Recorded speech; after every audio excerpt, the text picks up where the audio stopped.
Titanic जहाज के मलबे तक पहुंचने वाली एक छोटी आबदोज बहरे ओकियानूस में लापता हो गई है। ये सबमरीन सतह समंदर से तकरीबन 8 किलोमीटर नीचे पहुंची है और अब इसका राब्ता मुनक़ता हो चुका है। बात करें इसके सर्वाइवल की तो इसमें टोटल 96 हार्स यानी कि 96 घंटों की 4 दिनों की ऑक्सीजन मौजूद थी। अमेरिकन और कैनेडियन हुकाम की जानिब से मुसाफिरों की तलाश जारी है और डिफरेंट सर्च ऑपरेशंस भी जारी है वहाँ पर। अब अगर हम बात करें इनमें सवार लोगों की तो इसमें टोटल 5 लोग सवार हैं, जिनमें से 2 का ताल्लुक पाकिस्तान के एक बड़े बिजनेस ग्रुप से है। शहजादा दाऊद और उनके 18 साल बेटे सुलेमान इस सबमरीन के अंदर मौजूद है। शहजादा दाऊद का ताल्लुक एक मारूफ कारोबारी फैमिली दाऊद ग्रुप से है और ये दाऊद ग्रुप के बानी सेठ अहमद के पोते भी हैं, जबकि ये पाकिस्तान की सबसे बड़ी कंपनी एंग्रो ग्रुप के मालिक भी है।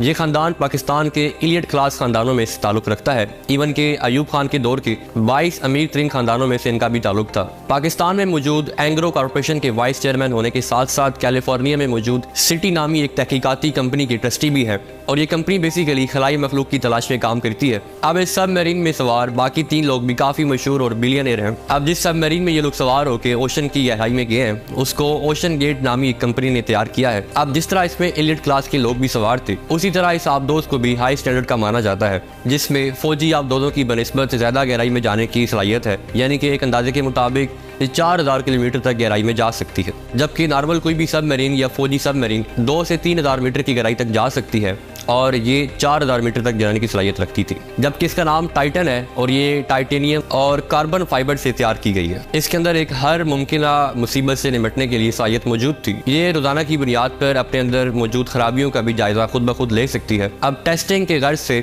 इसको उतने ही गहराई के पानी में भेजा गया कि जितनी गहराई में टाइटैनिक का मलबा मौजूद है। अब टाइटन की तकरीबन 21 फीट लंबाई है, जबकि इसको सुपर हाईली एक्टिव आलात के साथ भी लेस किया गया है। ये अब खुद से नेविगेट नहीं कर पाती, इसको ऊपर मौजूद एक जहाज से कंट्रोल किया जाता है। अब हैरान कुन तौर पर इसको गेम्स में इस्तेमाल होने वाली जॉयस्टिक की तरह एक मशीन के जरिए कंट्रोल किया जा रहा था।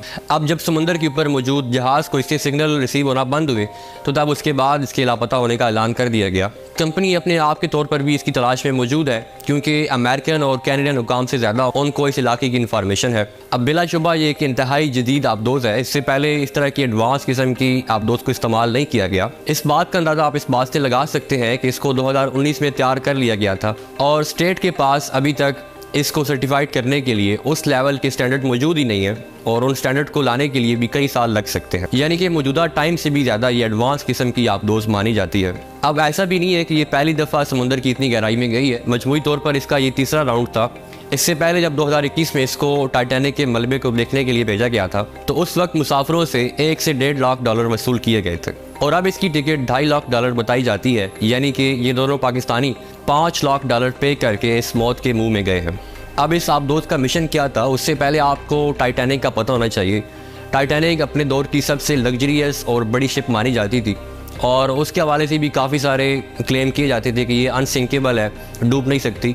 लेकिन उसका पहला सफ़र ही उसकी नाकामी का बायस बन गया और उस वजह से 1912 में 1500 लोगों की जाने गई थी उस हादसे के अंदर। तो बहरहाल इस पूरे वाक़े के ऊपर भी हम एक सेपरेट वीडियो में डिस्कशन करेंगे।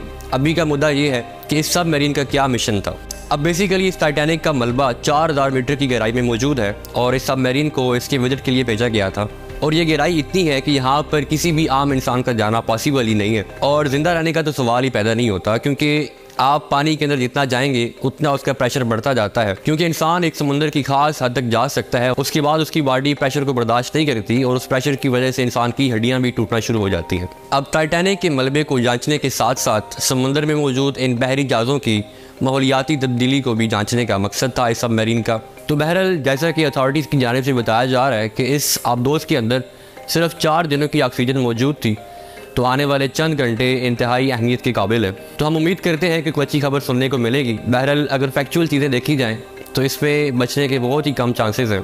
तो बहरहाल उम्मीद करते हैं कि आपको हमारी वीडियो भी पसंद आई होगी। तो यहाँ पर क्लिक करके जाने कि वर्ल्ड वार 1 कैसे पेश आई, सिंगापुर की कहानी क्या है और लीबिया से इटली जाने वाले जहाज़ के साथ क्या वाक़या पेश आया। आने वाली नेक्स्ट वीडियो तक अपना बहुत सारा ख्याल रखें। Catch you later.